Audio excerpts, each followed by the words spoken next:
নমস্কার বন্ধুরা, আজ আমি বানিয়েছি মটর ডালের বড়া দিয়ে আলু দিয়ে ঝাল। তো আজ তো মঙ্গলবার দিন আমাদের বাড়িতে নিরামিষ খাওয়া হয়। তো কি করব না ভেবে পেয়ে তো এই মটর ডালের বড়ার ঝালটাই বানালাম।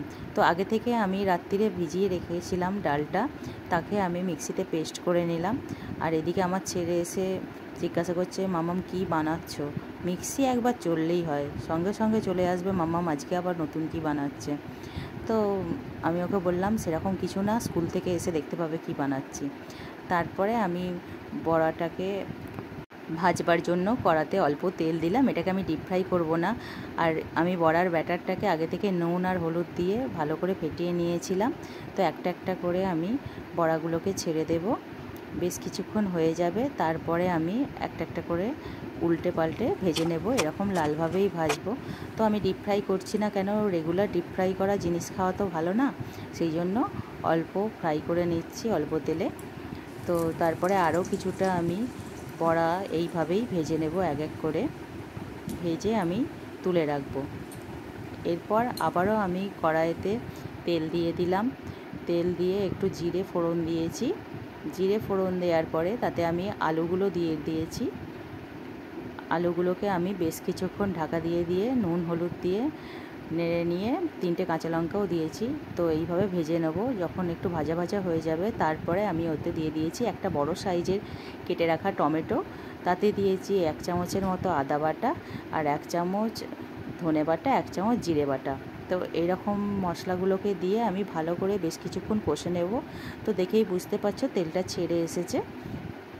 এইভাবে যখন তেলটা ছেড়ে আসবে আর কিছুক্ষণ আমি নেড়ে নেব। নেড়ে নিয়ে আমি ওই 1 বাটির মতো জলই দেব। দিয়ে আমি ভালো করে নাড়াচাড়া করে ঢাকনাটা দিয়ে দেব। বেশ কিছুক্ষণ তারপরে আমি ফুটতে দেব ওটাকে। মোটামুটি আলুটাকে 5 মিনিটের মতো ফুটতে দেব।